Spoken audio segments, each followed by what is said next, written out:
Oi, gente. Quero compartilhar algo com vocês. Eu era uma pessoa que sempre se considerou controlada, nunca tive muitos vícios ou comportamentos impulsivos. Eu bebia socialmente, usava maconha de vez em quando, mas achava que nunca me envolveria com algo mais pesado.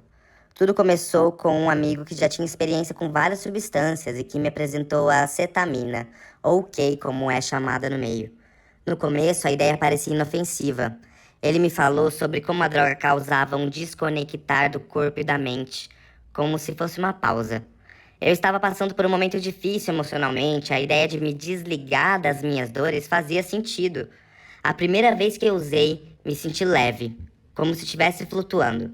Era como se o mundo em volta fosse mais distante, mais seguro, mais tranquilo. Eu me senti bem, mas logo percebi que algo não estava certo. A sensação era temporária, e quando passou, a realidade de novo parecia mais difícil de lidar. No entanto, a sensação de alívio se tornou viciante. Comecei a usar cada vez mais.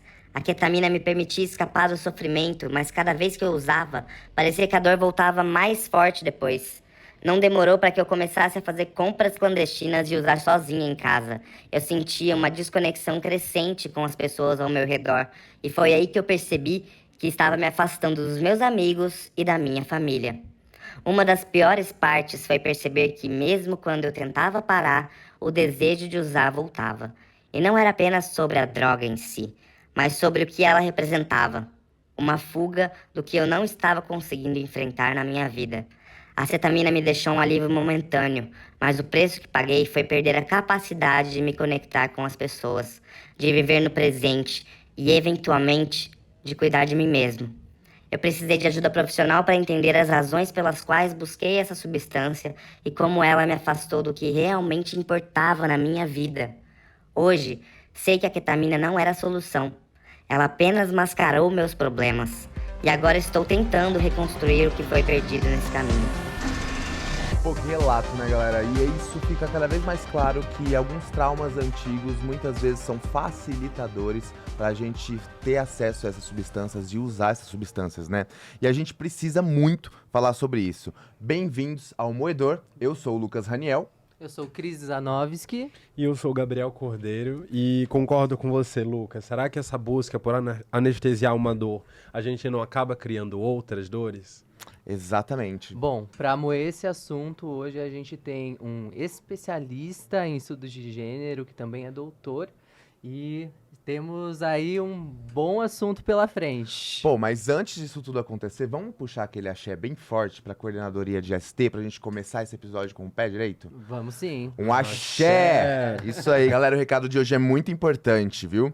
E vocês sabiam que existe o autoteste para HIV? Pois é, e ele está disponível no SUS, de graça. Esse autoteste ele ajuda muito, tanto na comodidade de você poder fazer o teste na sua casa, quanto no sigilo, na praticidade, na privacidade, e é muito importante a gente agradecer o SUS e principalmente a Coordenadoria de STIs daqui da cidade de São Paulo, que fornece todo esse método de prevenção para a população e de graça, não é mesmo, Cris? Com certeza, e essa ideia é uma iniciativa que faz parte do projeto A Hora é Agora SP. Então não vacila, vai lá, faz seus testes, deixa tudo em dia e vai transar com paz de espírito.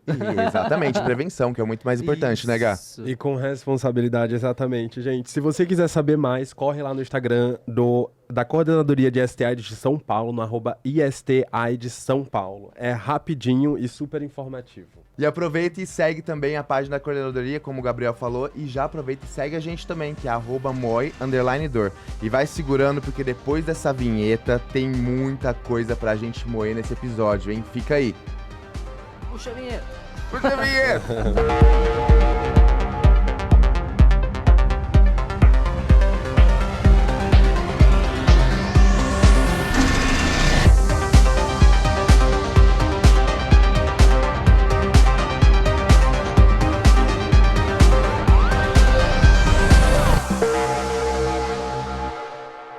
O nosso convidado de hoje, ele é sociólogo, professor de Direito na Unifesp, ativista político e autor de obras fundamentais sobre a repressão na comunidade LGBTQIAPN+.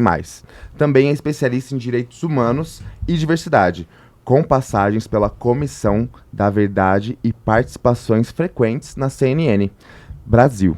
uma salva de palmas para Renan Quinalha, gente.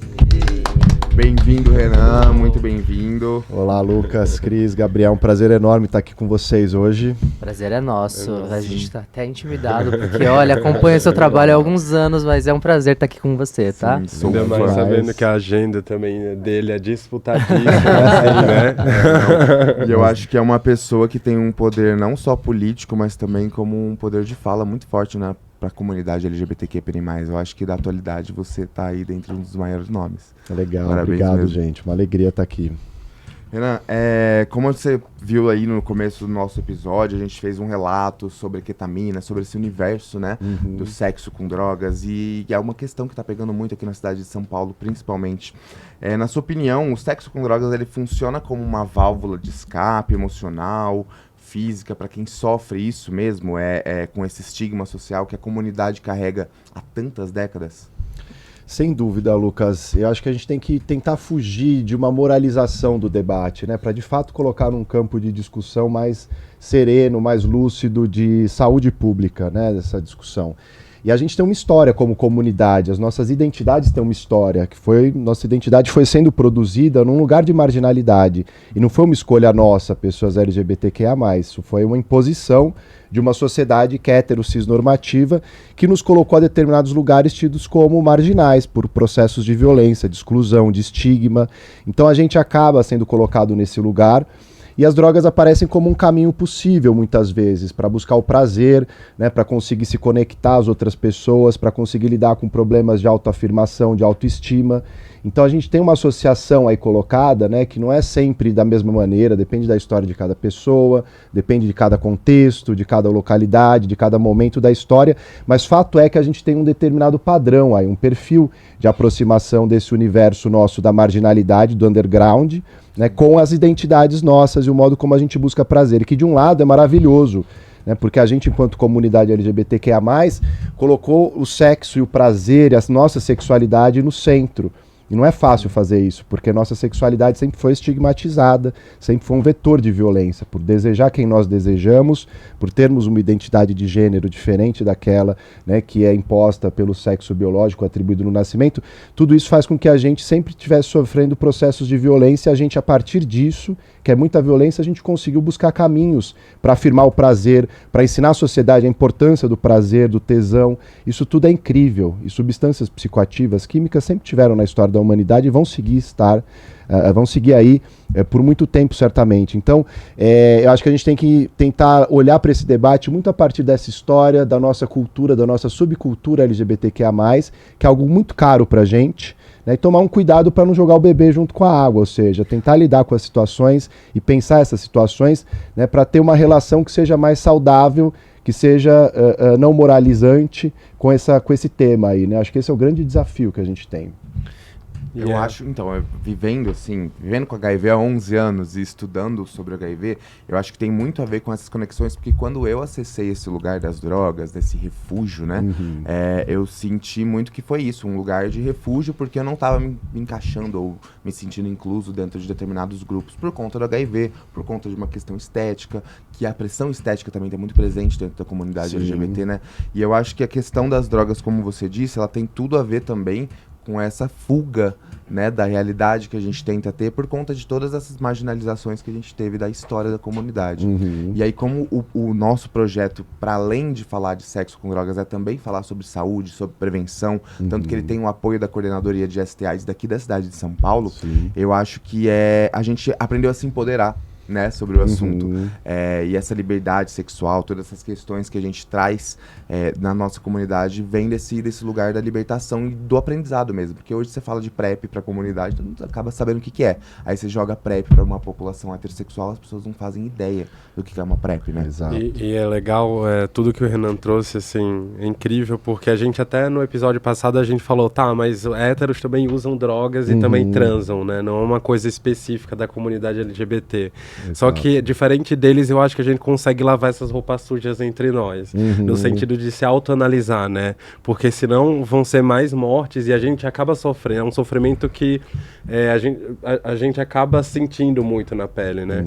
Então, perceber isso e trazer para essas discussões para cá, para um podcast como esse, para a gente poder debater um tema que é tão fácil de cair na moralidade. E como você falou, a gente hoje traz no sexo também essa liberdade, né? Essas questões. Então, é saber usar com... É difícil. Que vocês acham? Contra a moral e os bons costumes, como livro, eu acho que você trouxe um debate muito importante agora para a gente pensar nessa relação da repressão com a homossexualidade e com a nossa possibilidade de prática, né? Porque isso também aconteceu na história, tá marcado na história do Brasil, para falar mais especificamente. Você construiu uma narrativa dessa no seu livro, como que foi para você se empoderar, olhar para esse debate também e pensar a nível histórico no Brasil, para brasileiros, para gays brasileiros, olhar esse contexto, Renan? Para mim foi super importante buscar isso, Cris, porque de alguma maneira essa história é a história nossa, né, do que veio antes da gente. A gente não está sozinho. Quando a gente tem uma inscrição na história, a gente nota que tem uma linhagem, que tem uma hereditariedade, ou seja, a gente teve ancestrais que vieram antes e que estavam justamente explorando modos de ser LGBTQIA+.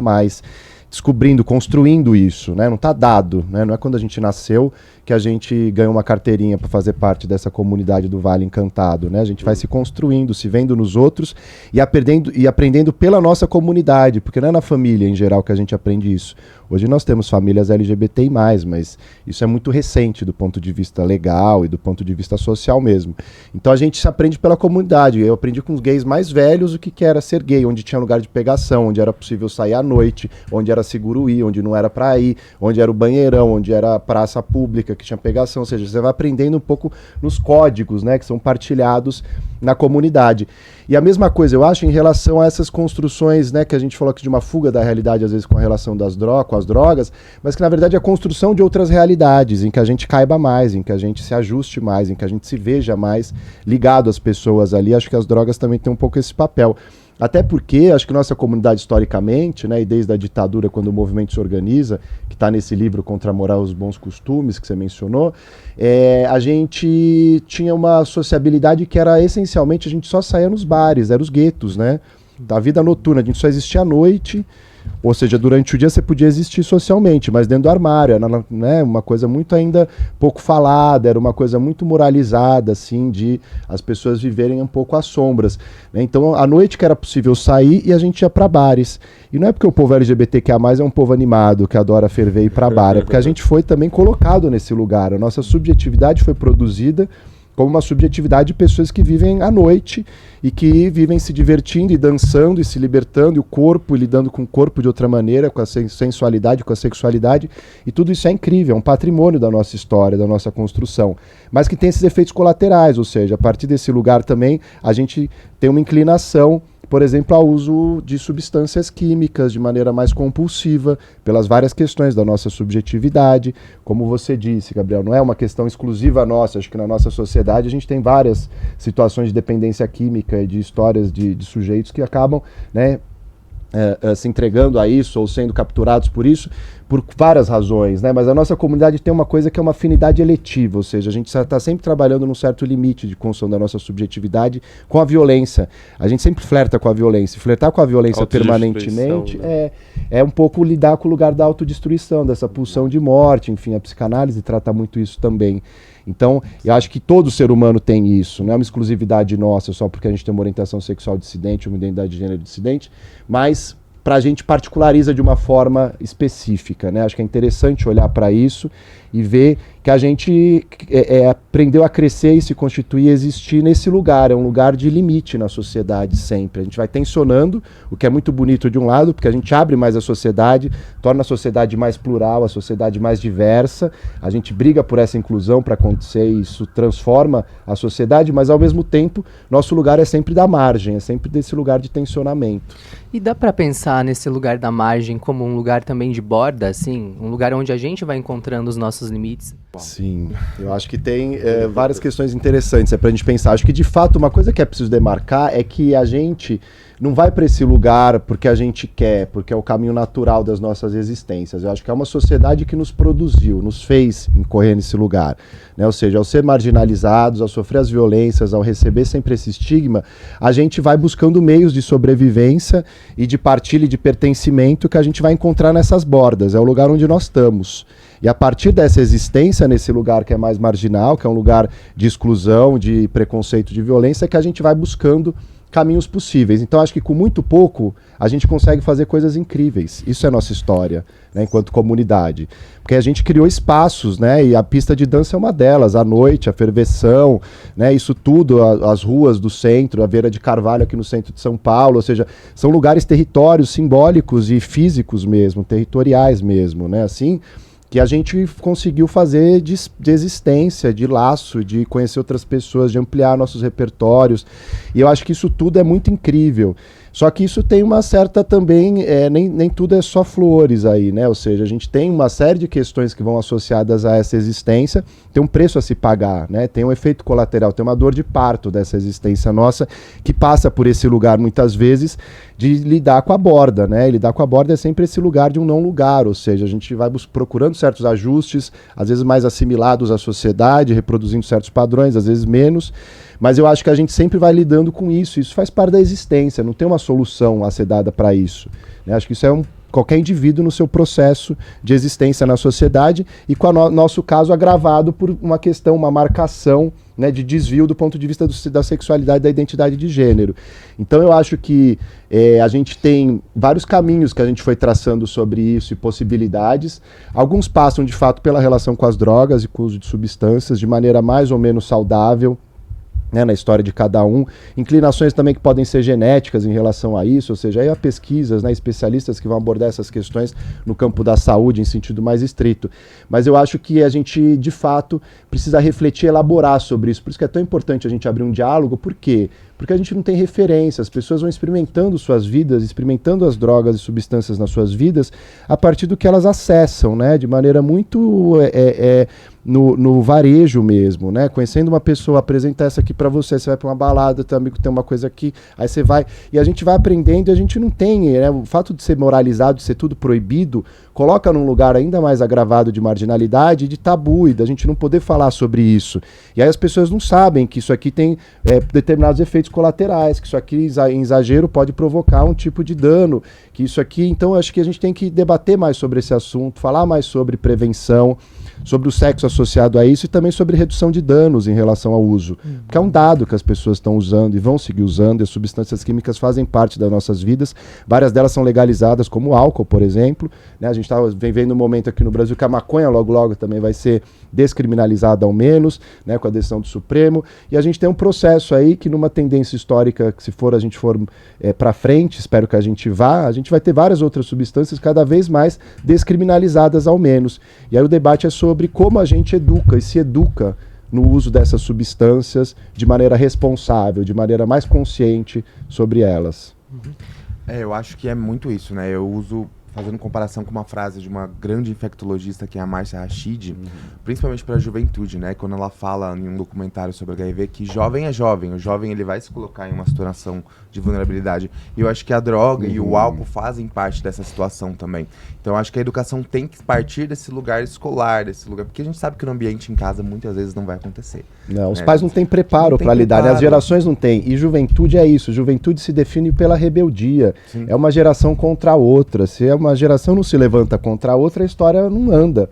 Então é normal, é esperado que uma geração ela tenha outras práticas, outros comportamentos, outras expectativas, outros sonhos, faz parte do processo da história, né? Então a geração que vai chegando, ela vai lidar de outras maneiras, até para rejeitar a imposição de valores, o controle da geração anterior dos pais. Para romper, para se constituir, você tem que matar o pai, né?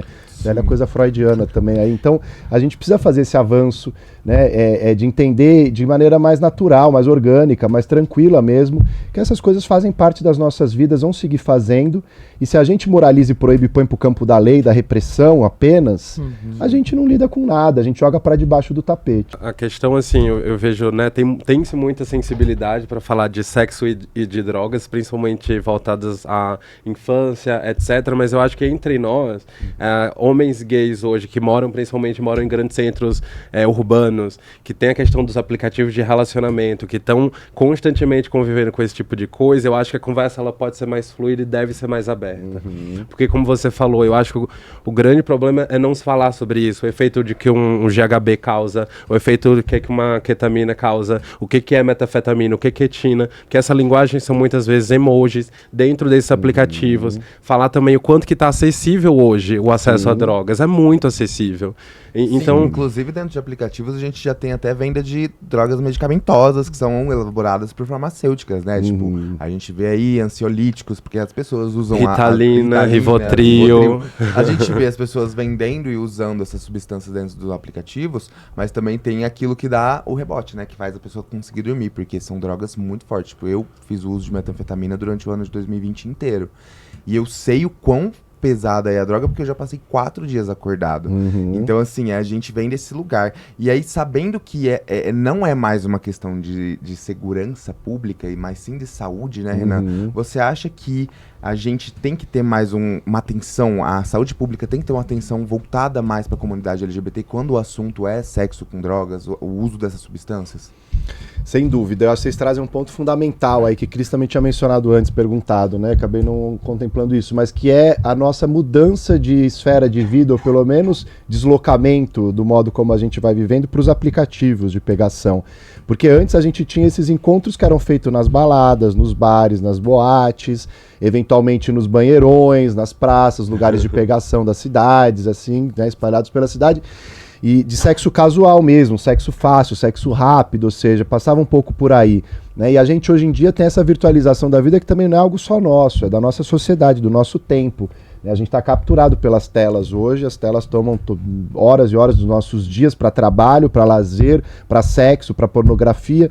Então a gente também vai passando por esse lugar, eu acho, que ficou muito mais acessível tudo isso, né? Como vocês disseram, tem um pessoal lá que tá com o raiozinho, tem outro que tá com a folhinha da maconha, tem outro que o anel, você tá achando que ele quer casar com anel. você. Não é casamento, né? E a gente precisa de legendagem para tudo isso, que é impressionante, ou seja, nós vamos constituindo essa coisa das bordas, né? A gente constitui uma iconografia do nosso tempo com isso, com esses emojis e com o que eles significam, mas né? É engraçado isso, porque é uma linguagem nova também, mas é uma linguagem que oculta você ser rastreado, por exemplo. Eu li isso, que eles usam os emojis porque nas datas lá é difícil você rastrear do que você digitar o nome cocaína. Exato. Então tem também um submundo ali de acesso, de questões. E que a gente aprendeu, isso é estratégia de sobrevivência, ou seja, a gente sempre soube escamotear, esconder bem, mentir bem, ou seja, fez parte da nossa vida. Da nossa adolescência. Sim, quem não foi a criança que, deixa eu não falar aqui eu posso me abrir um pouquinho mais, aqui eu tenho que me segurar, me comportar de outro modo, aqui eu saio de casa eu coloco essa roupa, mas quando chego em casa eu tiro antes de chegar em casa. Todo mundo foi fazendo esses agenciamentos aí, e acho que esses emojis mostram isso, né? A gente está ampliando isso, só que isso atinge outra escala, eu acho que isso é algo importante. Até porque eu acho que essas redes sociais também, a virtualização das nossas vidas, não só em aplicativos de pegação, mas em geral das redes sociais como Instagram, TikTok, etc., vão criando uma subjetividade cada vez mais ansiosa, cada vez com mais acesso, inundada de informação, de referência, que a gente não sabe direito mais escolher, não tem mais critério. E acho que isso tudo vai influenciando esse contexto geral, cultural em que a gente vive. Por isso que eu acho, Lucas, que assim, a saúde precisa levar muito isso em conta. Né, uma dimensão de saúde mental também muito importante aí pra gente, né, que sempre foi algo caro para nossa comunidade, que nós nunca trabalhamos, porque a gente não teve na psicanálise ou nas psicologias tradições muito consolidadas de olhar para as pessoas LGBTI+, ao contrário, né, sempre foram técnicas, dispositivos que eram muito LGBTI-fóbicos, né, essas produções de saber sobre a gente, tanto que o homossexualismo é uma categoria de psicopatologia sexual, veio no manual em 1869, para nos dizer como doentes. Né? Ou seja, a gente foi nomeado sempre à margem como doentes, como pecadores, como criminosos, e tudo isso a gente carrega também de alguma maneira. Né? Então, acho que assim, a gente tem que pensar uma saúde LGBTI+, que passa também pela dimensão da dependência química a determinadas substâncias e o chemsex, né? O sexo também com essas substâncias, eu acho que isso é muito central. E não é só isso, tem muitos outros elementos de contexto no entorno também que eu acho que a gente precisa considerar, porque a gente está inserido nesse mundo, né? A gente tem nossas particularidades, mas esse é o nosso tempo histórico também, né? Então acho que é olhar sempre para o que é específico e o que é mais universal e estrutural nesse momento. E a gente tem umas características também, por exemplo, a metafetamina não é uma droga que a pessoa vai chegar e falar assim, eu uso metafetamina, né? Uma droga silenciosa. E atualmente, aqui em São Paulo, em alguns outros, eu acredito que alguns outros centros urbanos também, isso já está se tornando um problema corriqueiro, rotineiro, de pessoas passando 5 dias aí tendo vários parceiros sexuais, tendo várias doenças sexuais, tendo vários problemas psicológicos com relação a isso, chegando a morar na rua, assim, eu vejo vários relatos de gente, eu perdi tudo na minha vida, tudo que eu construí. Então, assim, hoje, aqui em São Paulo, principalmente no centro, né, nós que moramos aqui, a gente percebe isso com muita frequência, tem se tornado um problema bem forte, assim, bem comum, e a gente não vê nada sendo feito. Como é que você acha que a gente, enquanto comunidade, vai conseguir lidar com isso e resolver, digamos assim, esses problemas que levam a gente a usar uma substância desenfreadamente associada ao sexo e ter uma série de consequências aí tardias que só vai perceber depois que acontece, né? Sim, acho que essa é a questão fundamental, assim, acho que como na epidemia do HIV/AIDS, e Lucas, né, fala muito disso, a gente, se não fosse a gente enquanto comunidade construir uma resposta comunitária, a gente ainda estava morrendo da mesma maneira de 40 anos quando começou a epidemia, ou seja, a gente precisa pensar uma resposta comunitária, porque se não vier da gente, a gente não vai vir de ninguém, não vai vir do Estado, não vai vir da indústria farmacêutica, não vai vir do campo médico-científico, né? A gente precisa construir entre a gente uma resposta que seja generosa, que seja lúcida, que seja tranquila, não moralizante. Política, e a gente tem que entender que é um problema muito sério, porque assim, os nossos estão morrendo, estão ficando em situações de muita vulnerabilidade, acentuada ainda mais, né, para além do que já estavam, né, de desconexão, de possibilidade de trabalhar, porque a pessoa que fica 5 dias virada sob o efeito de uma droga, transando, né, isso vai ter impactos diretos, imediatos, do ponto de vista do ciclo de vida dela, de precisar, né, pagar uma conta, viver em São Paulo, uma cidade cara, né, e para além disso, assim, dos afetos dela, que momento ela vai se conectar com as pessoas para fora desse ritmo e dessa dinâmica, né, que é compulsiva e que vai cada vez mais puxando ela para dentro. Então eu acho muito importante não moralizar, eu tenho uma relação muito liberal com as drogas, metanfetamina eu nunca experimentei, porque eu sei que se eu experimentar eu vou amar, porque é maravilhoso, né? E eu coloquei um limite pra mim, que eu falei assim, isso aqui não, porque eu tô vendo o que tá acontecendo. Tem amigos que eu já vi, tipo, em situações muito difíceis por conta disso. Então eu acho que a gente precisa olhar pra isso com um olhar muito cuidadoso, assim, muito generoso também, né? Entender que não é e a gente muitas vezes na nossa sociedade moraliza a questão das drogas. A pessoa é uma drogada, a pessoa foi pra isso, a pessoa é fraca, a pessoa sabe? Desumaniza, né? Desumaniza, assim, num processo. E tem várias razões que levam a essa situação, né? Então acho que a gente tem que olhar de um lado dessa maneira e de outro também entender a gravidade dela. Então não é porque é algo estrutural, é algo que é uma dependência química que a gente também não vai fazer um debate político sobre isso, de entender o quanto isso está acabando com a comunidade. Ou seja, isso é um processo quase de você suicidar as pessoas, né? De você levar as pessoas numa relação com a morte num sentido muitas vezes simbólico, ou de afeto, de possibilidade de vida na sociedade, que tem muita potência, a gente consegue criar coisas incríveis. Agora, uma pessoa que está 5 dias transando sem parar, o que ela vai conseguir fazer em termos profissionais, em termos de se colocar no mundo, né, de ser uma referência para outras LGBTQIA+, que estão vindo, né? Ou seja, então acho que a gente tem que pensar nessa chave, assim, que isso é um modo também de reduzir a potência da nossa comunidade, né? De um lado é muito legal, é muito bacana que a gente tenha uma relação liberal com tudo isso e que a gente possa usar eventualmente as drogas e substâncias químicas que nos dão prazer e colocar o prazer no centro da cena. Isso é incrível, é liberdade sexual, a gente adora isso, né? Gostoso. Agora, como a gente faz isso de modo mais responsável, né? E é sempre difícil, porque não dá para definir de antemão, mas eu acho que é importante conversar, pensar coletivamente sobre, buscar uma resposta nossa comunitária e, com isso, fazer pressão sobre o Estado para ter políticas públicas, né, que nos permitam esclarecer mais, as pessoas serem mais conscientes e mais responsáveis sobre o uso que fazem disso. Eu acho que vem desse lugar mesmo, porque quando a ideia surgiu, né, dentro de uma sessão de terapia, minha, no caso, de, tipo, vamos fazer um projeto, quero falar disso, botar pra fora, vem todo esse medo, né, do tipo, o que vão pensar? Porque até então, há 8 anos atrás, eu comecei a falar de saúde, da minha vivência com HIV, querendo ou não, de uma liberdade sexual, entendeu? Onde eu falo abertamente que eu transo sem camisinha e que tá tudo bem, porque eu tô indetectável, eu tô em tratamento, eu analiso minhas relações. E aí veio essa cobrança, né, de o que a comunidade vai pensar quando eu falar que eu injetava uma metanfetamina, ou que eu passava dias virado, ou então, sabe, desse lugar, como que eu vou lidar e com as críticas também, porque por mais que a gente seja tão libertador e libertário, eu acho que a comunidade ainda critica a própria comunidade, a gente não tá se abraçando ainda, né? Uma resposta heteronormativa da nossa própria comunidade, a forma como a gente lida com os nossos prazeres, com a nossa vida. Eu escutei esses dias algo que eu achei ótimo, que não dá pra viver sem algum gozo. Não é viver só sobre o gozo, no gozo o tempo todo, mas não dá pra viver sem algum gozo.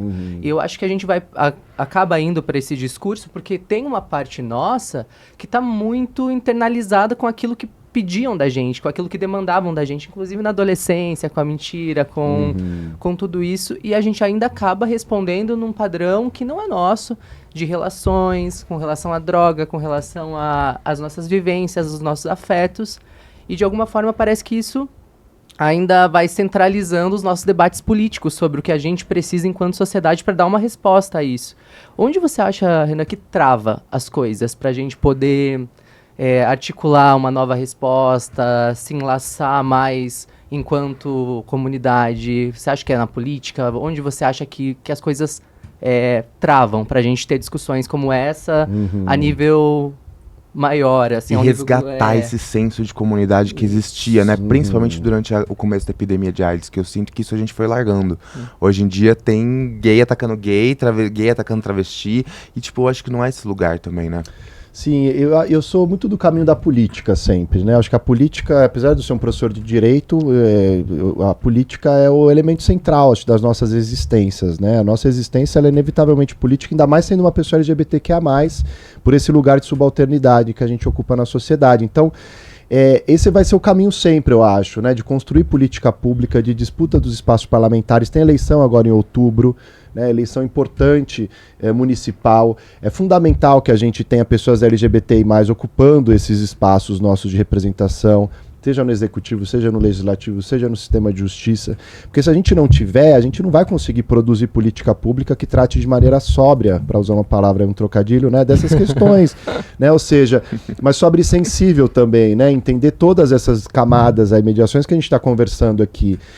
O moralismo toma muito ainda da nossa sociedade, é uma formação de uma ideologia religiosa, católica e muito agora neopentecostal, também evangélica, que acabam capturando as possibilidades do nosso desejo e que tentam proibir tudo e colocar tudo para debaixo de um tapete que não funciona. A gente já sabe que não funciona porque o gozo é fundamental.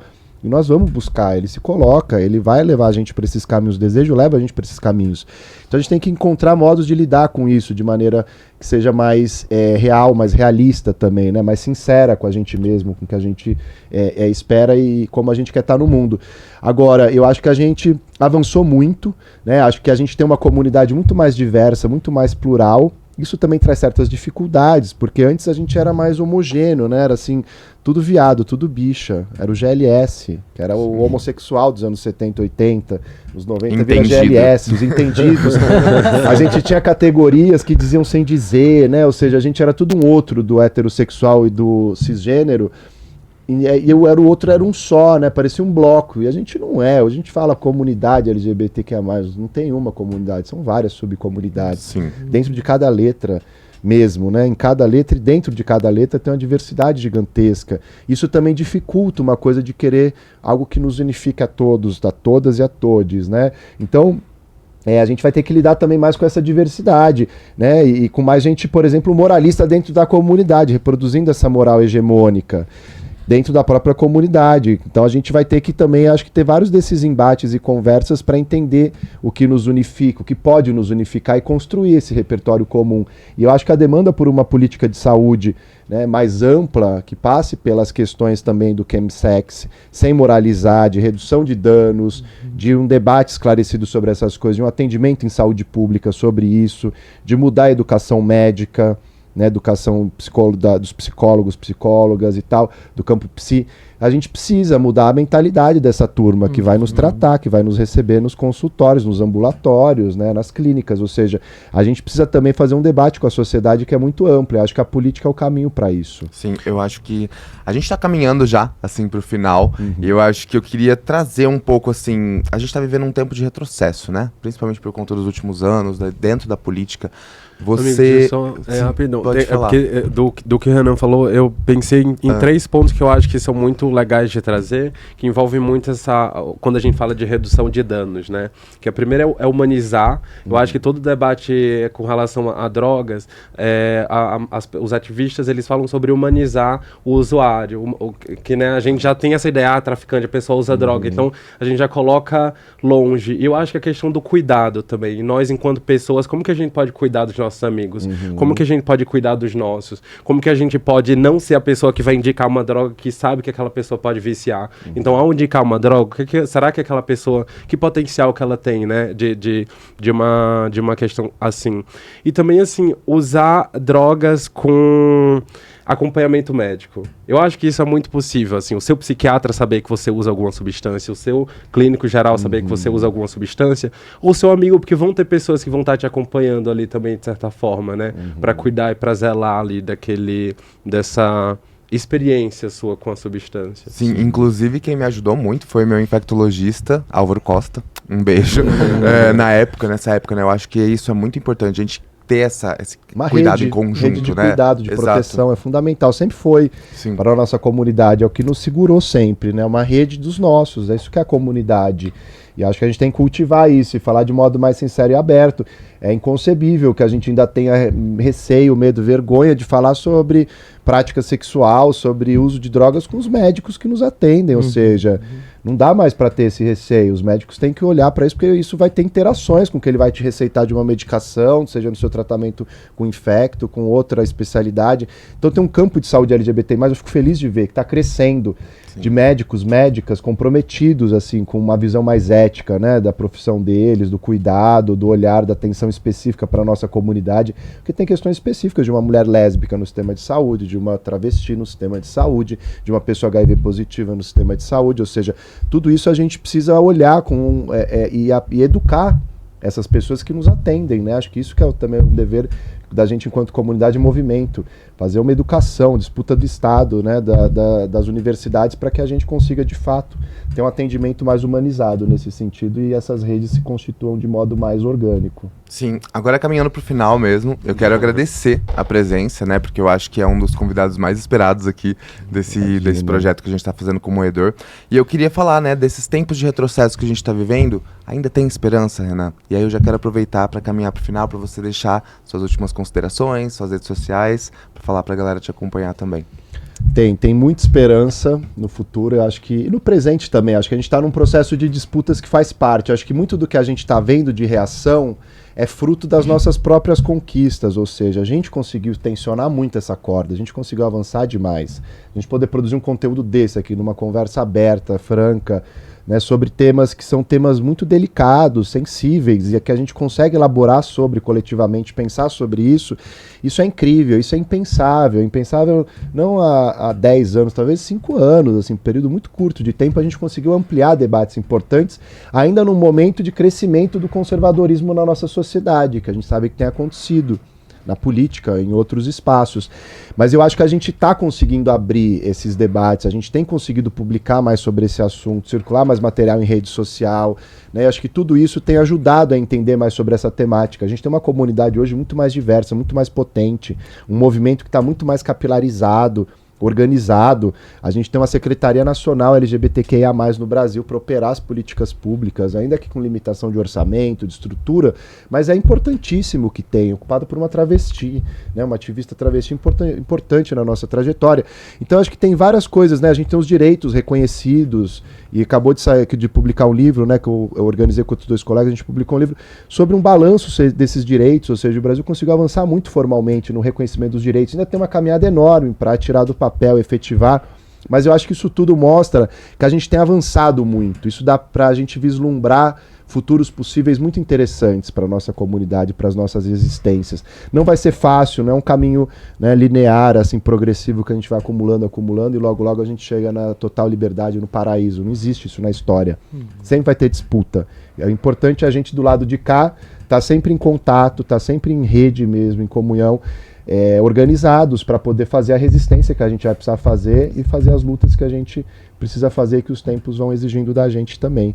Mas uma alegria enorme estar aqui com vocês hoje, parabenizar pelo projeto, acho importantíssimo. E contem comigo sempre. A A gente vai agradece. contar. Com certeza a gente vai contar. Bom, gente, a gente chegou ao fim do nosso episódio com o Renan Quinalha. Renan, deixa suas redes sociais aí pra galera também, aproveita. Pessoal, quem quiser acompanhar meu trabalho, eu estou sempre divulgando as coisas lá de trabalho, às vezes uns biscoitos também. Arroba Renan Que underline. Arroba Renan underline Quinalha no Instagram, que é o que eu tenho usado mais. TikTok eu não tenho idade ainda para isso. Eu também tô tentando. Já mais idade. Talvez uma hora eu chegue lá. Mas por enquanto é mais no Instagram mesmo. O X acabou, então Renan Quinalha. Aproveita e fala rapidamente sobre seus livros também, que eu acho que ajuda tem que resgatar, muito né, e a isso. gente precisa desse vínculo e é muito importante. Eu acho que é importantíssimo a gente estudar, gente. LGBTI+, tem que estudar, conhecer sua história, sua memória, né? Quem veio antes. E eu sou muito dedicado a isso já há uns 15 anos que eu tenho escrito, pesquisado sobre essas temáticas. Tem alguns livros publicados que vocês acham fácil na internet também. Coloca Renan Quinalha, livros. Mas eu acho que é fundamental porque é uma arma importante. A educação é o que pode nos libertar de fato, né? Enfim, enquanto comunidade. Para mim foi muito importante na minha autodescoberta entender as pessoas que vieram antes, como existiam, como elas eram LGBTQIA+. Então eu acho que esses registros são fundamentais, né? Da nossa memória, da nossa história. E aí tem livros aí que vocês podem procurar pela internet, é facinho de encontrar. Tem textos meus também abertos que vocês conseguem acessar. Deixo o convite para conhecerem. Exato, e usar dessas ferramentas pra gente ir junto nessa construção, né? Eu acho que é o mais importante. Exato. Então, gente, chegamos ao fim. Aproveitem também para seguir o nosso @moi_dor e também seguir o pessoal da coordenadoria de ST-AIDS, que é @IST-AIDS-SP. Demorou? Obrigado mais uma vez, Renan, pela Obrigado, oportunidade. meninos. E é isso, gente. Até a próxima. Até a próxima. Tchau, tchau.